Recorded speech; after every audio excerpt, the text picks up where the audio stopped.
Hey everybody, it's GoblinoX, and welcome to this week's Midweek Magic event, which is going to be Phantom Golden Sealed. That means we're going to be playing a sealed event out of 12 golden booster packs. Those are smaller booster packs, but every single card in the pack is a rare or mythic. So an absolutely insane sealed event. Phantom, though, does mean we're not going to be keeping any of the cards that we are playing sealed with today, but that's okay because midweek magic events are always completely free in the first place, and we are going to be getting a couple random rare rewards for our first two wins, as well as a mystery cosmetic, all for free. And we can play as long as we need to get to those 3 wins. So should be a really fun time today. Really no pressure at all because we get to play as long as we want, but hopefully we can open up some sweet stuff and build a super powerful deck. And look at all those rares here. It is always an absolute pleasure to open up a golden pack sealed. So yeah, this isn't going to be the most useful to look through our rares here because everything we have is a rare or mythic. We really just want to look through the sealed pool as a whole. I like to check out the multicolored and colorless generally to see what mana fixing I have and what 2-color pairs are the most well represented. But in Golden Pack Sealed, I think you can throw almost everything out the window. We do have a Valgavoth Slayer that's fixing for literally any deck, but Cavern of Souls is only fixing if we have a bunch of creatures of the same creature type, because it's only a mana of any color for a specific creature type of our choosing. So that'll be interesting. We probably have a bunch of humans, so it might be okay. And then for the colorless cards, no fixing there, but we do have powerful cards we can shove into literally any deck, like Chameel the Inner Sun, Sword of Wealth and Power, and Ghost Vacuum. As for the multicolored stuff, is any 2-color pair way more representative than anything else? It doesn't look like it particularly. We've got 1 blue-white card, 2 black-white. Oh, we do have 2 blue-black duels and a green-black duel. Forgot to check those. So some Sultai mana fixing, it looks like. There's 2 blue-red rares, 3 black-red cards, and 1, 2, 3, 4 green-red cards. So I guess there's slightly more when it comes to green-red than any other color pair. I don't think we have the fixing to go full Marina here off of just like 3 dual lands and 1 Valgavoth Slayer. I guess Cavern of Souls on humans could work too, but I don't think we're going to go 5-color here. But maybe our green-red is prevalent enough that having 2 green-blue-red cards means that we could go like green-blue-red here. I don't know. We'll have to see. Let's check out all the colors individually, though. It's going to give us a really clear metric for how powerful each color is. White looks really empty. There are only 6 cards total here, which is surprising. Obviously, they're all really powerful. They're all rares. And luckily for us, none of these are like really strict build-arounds. They're all kind of good to shove into literally any deck. The most build-aroundy of all of these is Ghostly Dancers. You need to play a lot of enchantments to get those eerie triggers, but I think there's a good amount of enchantments in all the sets in Standard right now that should be fine. Blue has a really good quantity of cards when you compare it to our white here. Quite a bit more cards. We've got an Entity Tracker as well with a lot of enchantments. Do we have a lot of enchantments? I mean, we've got the Hall Creeper, Tale of Tameo, and Mirror Room. I guess just like 3 enchantments. The Oculus is super powerful, but you need cards in Graveyard to play it, which can be awkward. Newt does not look very good here. There's no instants or sorceries in our blue, so we need a secondary color with a bunch of cheap instants or sorceries, or this is just not going to work out. Dowerport Mage has some good specific combos, but doesn't look great here. Yeah, a lot of these blue cards are like really specific build-arounds awkwardly, like the Tale of Tameo, the Extraordinary Journey, the Dowerport Mages and stuff. The Entity Tracker, just a few enchantments. It's a good quantity there, but the quality is certainly all over the place. Checking out the black cards now. Got the Board Wipe on a Stick. We have the Gisa, which just takes over the game as long as you can commit crimes. Oh, that's the other thing to note about these Golden Pack Sealeds. Really hard to get a lot of removal, because most removal spells tend to be at common and uncommon. We have 1 Board Wipe out of blue and a temporary removal with Extraordinary Journey to exile, but then they can just recast the cards. Pretty awkward. And even in black here, we have 0 removal spells. So it is not looking great in terms of interaction, but black looks like the most powerful spells so far in terms of cards that can fit into literally any deck. Because we've got Gisa, Spectre of Mortality, Karavek. I mean, I guess Karavek and Gisa without the removal spells to target your opponent's cards are pretty awkward. We need some other great ways to commit crimes, and it doesn't look like we're super good at doing that, so maybe even those aren't that flexible. Obviously, Tenacity only works with life gain. Maybe even the black isn't super great here. It's looking super awkward so far, but we did see we have more green-red rares than any other color pair. So if our red and our green are good, then we can do a really simple deck here. Looks like our red is okay. It's really light on playables. Okay, it's not very good. We have almost no instants or sorceries in our sealed pool, period. So Immodane's just a 4-mana 4/4, and Leyline of Resonance does literally nothing. So we have 3 red cards, basically. Green's got to be real good here. And luckily, it looks like that is the case. Paw Patch Recruit is flexible. Casting it on 1 or 3 is great. The Spelunker's super flexible with that mana cost. These 4-drops are just decent beefy creatures. The 5-drop is a super beefy creature. Either one of them. And the Galta at the top of the curve is really fun. Even Head Shredder works pretty well. Cosmium Confluence is useless because it only works with caves. You can't search for basic lands with this. You can't animate basic lands with this, so this is useless. But everything else here looks pretty good. I think green is our best color. Although the Walk-in Closet, Forgotten Cellar, also pretty much useless. So if we go green... Man, we have to put 14 more cards in here. This is going to be an awkward one. Because we don't even have any mana fixing out of the green. Our only mana fixing are those few lands that we had. We do get to play Chameel, Sword of Wealth and Power, and Ghost Vacuum in anything. Although Sword of Wealth and Power isn't even good, right? It might be okay. You do still get protection from instants and sorceries, and you get a treasure token, but we have pretty much no instants and sorceries in this sealed pool, like I said before. So it might not be the greatest. And then Ghost Vacuum as well. We're not really putting a lot of our opponent's cards in their grave. But just in the interest of getting more main deckable cards here, when we're really light on our alternate colors, it might be worth throwing them in. So yeah, Moira's just good stuff, period. Anzrag, don't have to build around, just good stuff. Polani's Hatcher, don't have to build around, just good stuff. Same with Hired Claw, Chainsaw, and Enduring Courage. We would still need 5 more playables if we go strictly green-red here. Certainly awkward.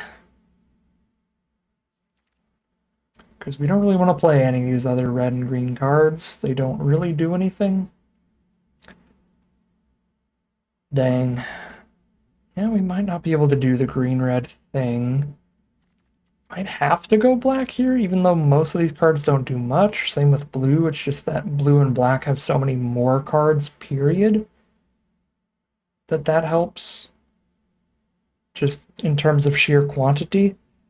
I suppose I could splash a little bit of blue here. We can throw a Roaring Furnace in because we have pretty much no removal otherwise. So we throw that in. And then we could throw in these green, blue, red cards, I guess. Or if we did this the other way around, because we have so much more blue than red. We cut the Hired Claw, but we keep Chainsaw and Roaring Furnace to up the removal count.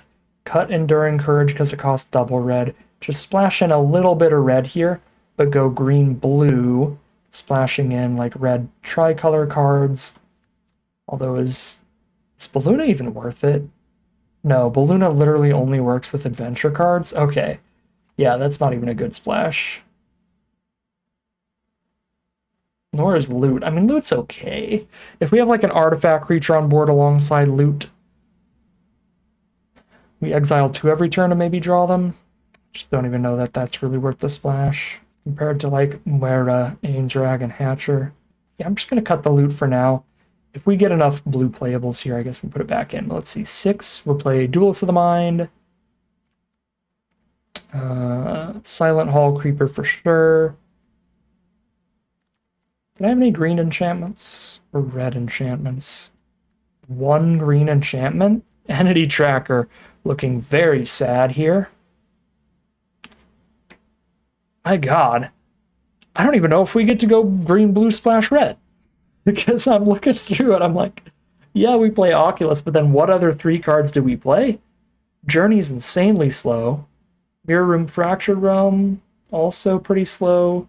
Virtue of Knowledge does almost nothing for how much it costs. Tale of Tamiyo does almost nothing. Entity Tracker does nothing. Port Mage does nothing. Newt does nothing. So we're playing like no instant sorceries. I guess because we're not playing any of the green, blue, red cards, we could play any other color. Just 6 cards of a secondary color and then a red splash. So if all of our white cards are good and we have 6 of them, boop, boop, boop, boop, boop, boop, then we can go green, white, splash, red. Or if we have 6 or more good black cards, we can go green, black, splash, red. So in black, could play Vine Lasher, Case of the Skeleton. Bloodletter's so hard to cast if we're only playing 6 black spells, and we're not committing that many crimes for Karavak. It's like Revenant. Nah, I think our white's better than our black. I think it's just green-white, I guess. We do have 2 green-white rares. Selvala, Eager, Trailblazer. That is genuinely just good for any deck. Works pretty well. And then Rip, Spawn Hunter. If Rip survives an attack, draw some cards? Sure. We'll play Rip as well. So green, white, splash, red. For some of the powerful green-red cards. We could splash in like just the removal here, cutting these 2. And then like the Hatcher. It's the best non-removal red card to splash. We are playing a Roaring Furnace without the Steaming Sauna, but our sealed pool is so low on removal, I think that's probably worth it.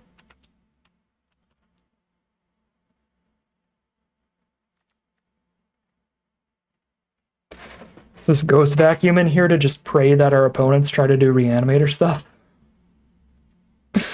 Oh no. Well, I don't know.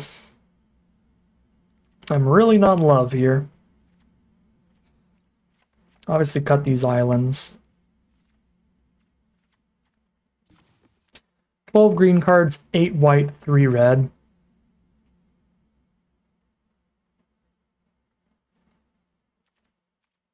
Right, I gotta go 8-6 here. Yeah, I mean, it'll have to do. It'll have to do. It's a midweek Magic event, so it's okay that our deck is a little awkward here. We've got plenty of games to play to try to get our 3 wins here, but I expect it may take us a while. If anything, we can do one last little check through to see if we have things that work a little better than Ghost Vacuum and Sword of Wealth and Power here. Obviously, the green-red cards would be a little bit better here, but they'd make our mana base a little worse. Might still be worth it. Certainly not super consistent to cast, but they do strong things. At least Ainsrag for sure. I'll play Ainsrag over the... Oh... Ghost Vacuum. This is a ton of mana, but I guess it can at least fix us a little bit, so we'll take that. Alright.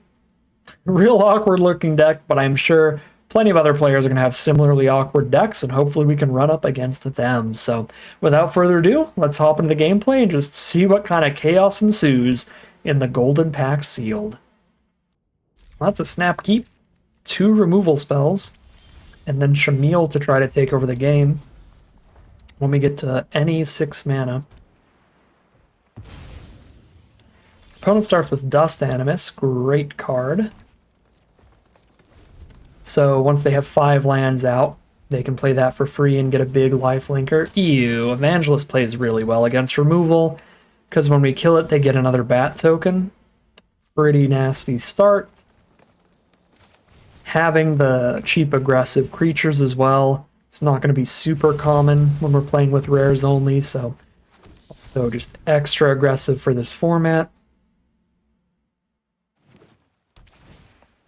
Just the hedge maze. Down to 18. Alright, luckily they don't have the follow through there. Really missing on these draws here. Looking for our Chameel lands. Definitely a plains. There's the Dust Animus.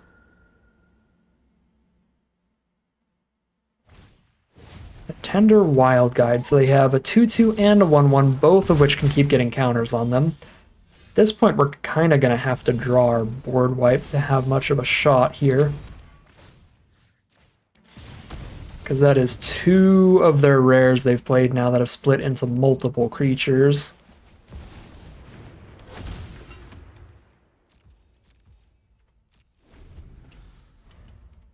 Guess I could Head Shredder attack, trying to mill a land there to guarantee a Chameel next turn. Might have been worth it. My god. Enduring Vitality to go with all their tokens here, with the Tyvar and then the free Hammer Skull. Split up would still be powerful, but our odds of victory are just falling lower and lower here. Get a quite large board off of this play.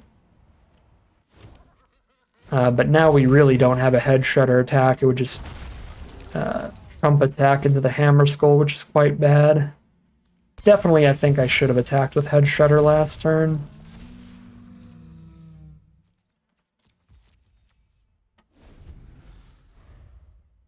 Try to get to that Chameel mana. Chameel could still be a massive deal.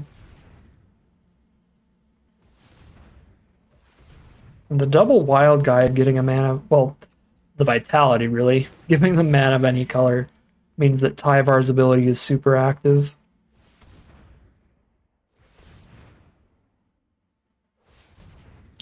Also, Tyvar Mindskinner for +10/+10? Seems fair. Seems balanced. Just mill 22 in the sky. Sure. Why not?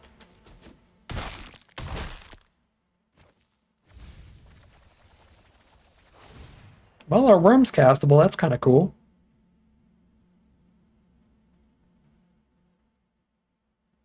Oh, put them onto the battle? Oh, wait a second. Oh my god, I get all of them? Whoa! Okay. Hold on. Wait a minute. I mean, if they get another turn, I lose. There's no way that they don't, though, right? They're at 20. Play a Hasty Galta. But I have no other creatures in my hand, which is obviously a bummer. But Hasty Galta is still a big deal. That's a copy of target artifact you control. Make a copy of Chainsaw to tap Tyvar and another one of their creatures, or just kill Tyvar. Oh, artifact token you control. Dang it. Yeah, that would have actually maybe mattered. If I can make a Chainsaw copy. That would be a super busted card, though. Okay. Well, I can play Galta and the Worm. Maximum trample haste damage here. And Chainsaw up a Trampler.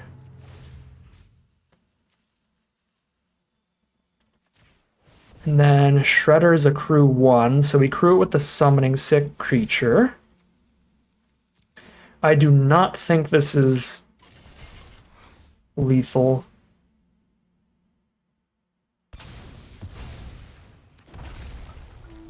Chainsaw Polani's Hatcher is pretty sweet. Alright, I don't think this is lethal, but... Oh, it is? Wait, it is lethal? Hold on. This is insane. The Head Shredder anti-Mindskinner tech? Okay, so they have 7, 10 toughness? Oh my god, it is. They have 10 toughness, 12 minus 10, 2 damage from Galta. That's 11, 12, 13, 14, 15, 16, 17, 18, 23, 24, 25. Yeah, that's like 27 damage. I guess they can put their 1 toughness on a 5/5 to stop 5 damage, put their 3 toughness on a 3/3, or sorry, a 5/3 to stop 5 damage there, and the 6 on a trample, and then they take 1, 2, 3, 4, 5, 6, 7, 8, 9, 18. Yeah, 18 plus 6, 24. Oh my god. I thought that was so unwinnable. The Mind Skinner Tyvar Wombo combo, but having exactly Head Shredder on board to give us infinite mana that next turn, and having exactly the Hatcher to haste the Galta. My god. Yeah, this is insanity. This is an insanity. Having Tyvar Mind Skinner exactly so that Tyvar gives the board +10/+10, having Hatcher Galta to haste the Galta down, having Head Shredder when you get milled 20. So much variance, so specific, the absolute nonsense that happened there, but it somehow gives us the victory, and we're 1-0, grabbing our random rare reward, which is some gems from Bloomborough, heading into the second game. All right, this hand looks incredible. Starting with a 3-drop on the play feels like one of the most aggressive curves you can have in Golden Pack stuff. But I might be biased based on just our sealed pool's general mana curve not existing. Maybe there's other sealed pools that are much quicker than this.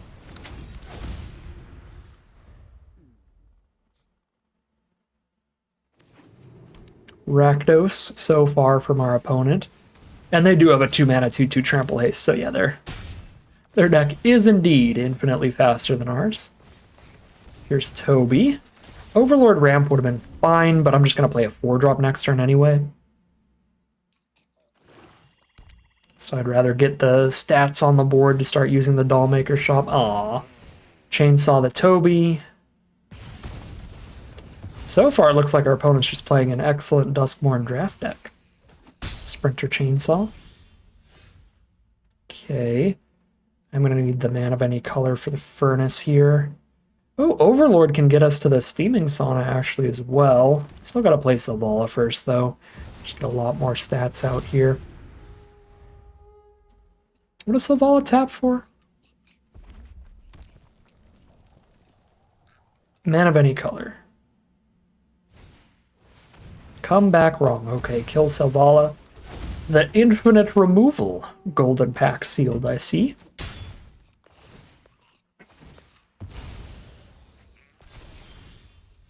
Here's the Overlord, gives us a mana no matter what.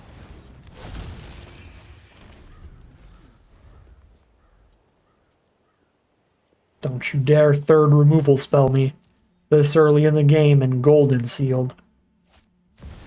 Okay, that is not a third removal spell, but it can trade into the Overlord. Which I'd rather not do. Alright, I can't gain life for the rest of the game. Oh wait, no, that's only if the ability hits me specifically. Okay. Solid draw of Chainsaw here. Just blow up the Nemesis. Although I've got 6 mana, I could do the Gallery as well. Gallery's not that great when these creatures are already so big. Yeah, it's Chainsaw Nemesis. They shoot my face for 3, I can't gain life, but whatever. We deal with the Nemesis here.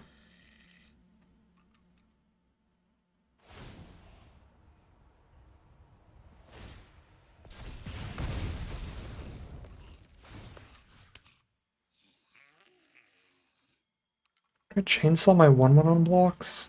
Yeah, then it kills the Sprinter on blocks.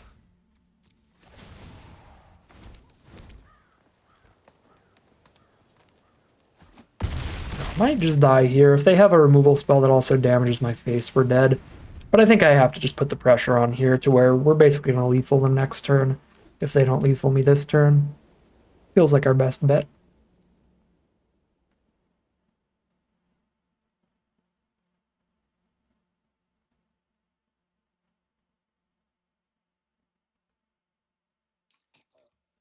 against really removal-heavy colors. Just giving them less time to find an out for the Overlord feels good.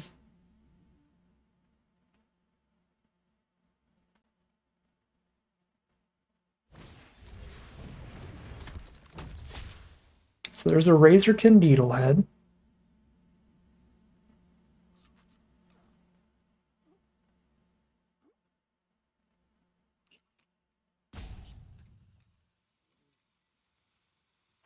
Tap out to Chainsaw the Sprinter. They're at 10.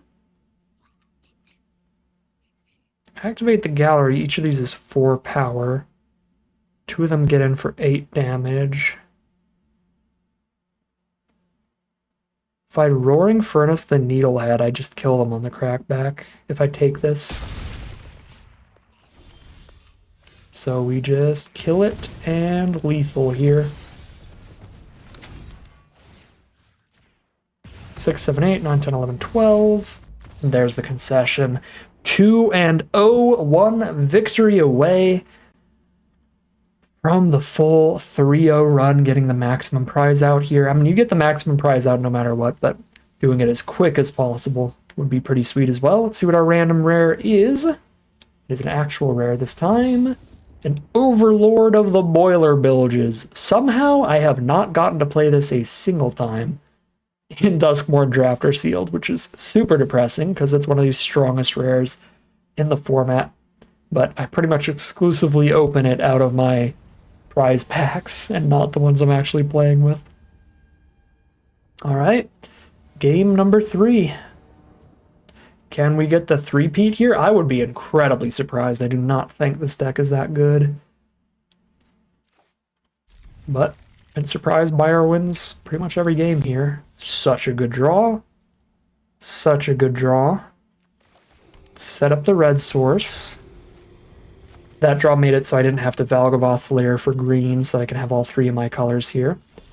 And I'm setting up that source because I think it's going to be better to just offspring the recruit here, rather than just get the 2-1 down.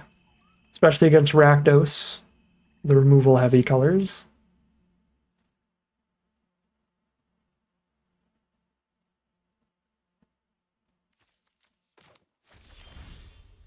Alright.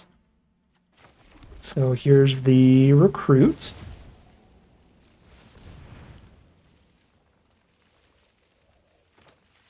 Do need to hit another white source. Could be a little bit awkward.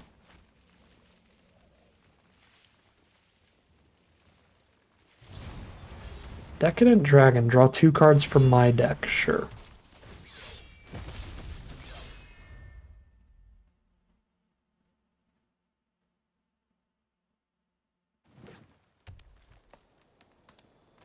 Well, one of them's a forest.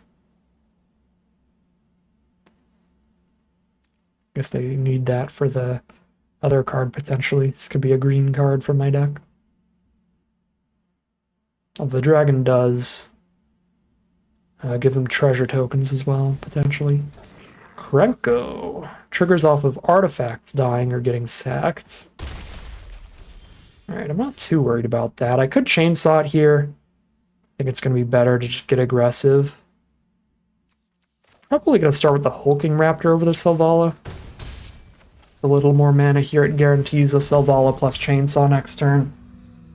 I guess Selvala would also guarantee a Hulking Raptor plus Chainsaw, but I actually have to tap Selvala to do that. So I couldn't, well, I guess I could. Pre-combat Chainsaw, attack everybody, post-combat tap Selvala for mana. No, that was probably wrong. Selvala has a little more mana, but Hulking Raptor is less likely to die because of the ward.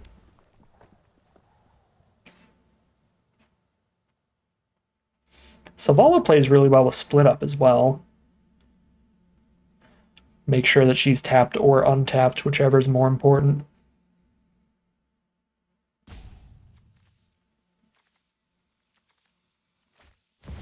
Screaming Nemesis. I got the ward mana up. That's going to be really annoying, Nemesis on this board. At least the recruit triggers off abilities, too. put counters on other creatures. So yeah, we're not going to stop them from killing the raptor, but we get to buff up the rest of the board. Okay, blocks still look pretty bad. Down to 11, which is not good. Although I can split up here. I can't split up and Selvala awkwardly. But split up's probably worth it.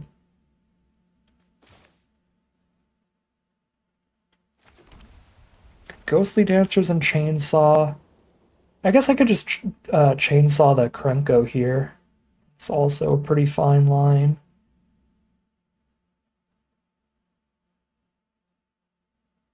Just dealing with a 3/3 then. Let's chainsaw the Krenko probably.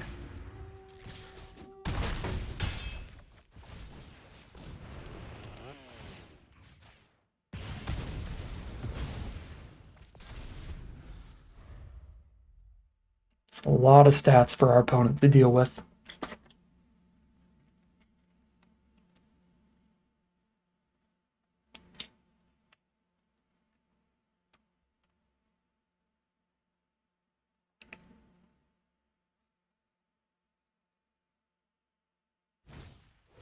Unstoppable Slasher.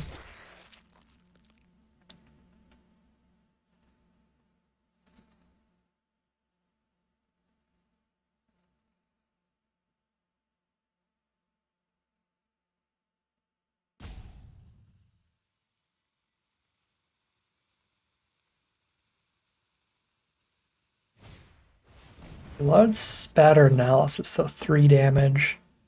Kill the recruit, but we get 2 counters elsewhere. In the little one, right? So that everybody has at least 3 power to attack in.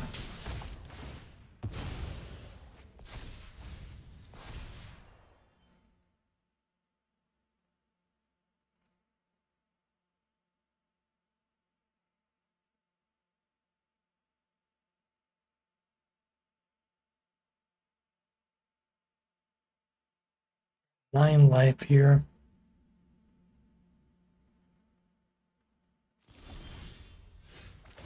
Okay, Roaring Furnace is good.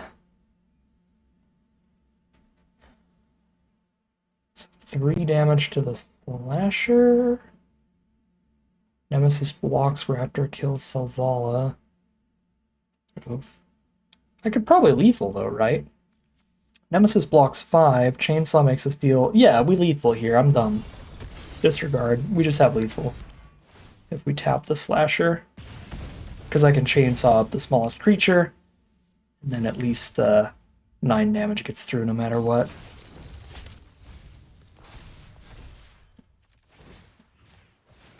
Cool. And then if Selvala survived this, then I could also unlock the sauna, but our opponent's not going to survive this, so that doesn't really matter. Very surprising run here. Very surprising outcome from the deck, but I guess just strong rares will do that. Everybody's got plenty of them. But I guess we just have the best high mana value ones. I'm definitely really happy I went for the most removal heavy colors. I splashed in all this red removal here, even if it made our mana base awkward. It was incredibly important to pretty much every win. And that'll give us the 3-0 for a mystery cosmetic. That is a random cosmetic from everything on Arena. You can get card styles, you can get avatars, you can get emotes. The very most common one you can get is just a parallax card style. That's the 3D Warbly effect card style. So I'm trying to get anything other than that, fingers crossed. I'd like to get some rare cosmetics here, but we'll see. Whatever it is free. And it is just a parallax card style for Flood Pits Drowner. Not the most exciting cosmetic to end things on, but what a run from this deck. Again, I was looking through the colors, I'm like, this looks really awkward, but I guess all the Golden Pack decks look really weird and awkward. We didn't get to play with all our cards here, but we got to play with some of our coolest ones. Being able to actually resolve a Galta was kind of sweet. We didn't have any other creatures in our hand for its ability, but we did have the Hatcher to give it haste, which was insane. So that was awesome. What was the sweetest card we didn't get to play with? Probably the Skullspore Nexus thing, especially because multiple of those games we had high enough power creatures to cast this for super cheap, so we didn't get to make like our fungus dinosaurs and stuff. Be pretty fun. But we got to play with most of our really sweet cards. The only other ones that we didn't play with are like the Glyph Bridge we didn't get to play. I guess we didn't play Rip or Ainsrag or Kona, but those aren't that sweet. Got to play with all of this stuff though, which is quite a lot. Quite a lot of the deck. So, sweet run today, sweet format. It's absolute chaos, but I absolutely recommend it when it is a free midweek Magic event. But that is going to end today's video. As always, I'd like to thank my patrons and YouTube members for their support, as well as you for watching the video. If you enjoyed and you're interested in seeing some more, you can always like, comment, and subscribe to tell the YouTube algorithm to send you some more in your recommended feed. If you'd like to catch me live, you can check out the Twitch channel in the link in the description below. If you'd like to support the channel directly, you can check out the Patreon link in the description below. But other than that, as always, thank you very much for watching, and I'll see you again soon for some more Magic Arena.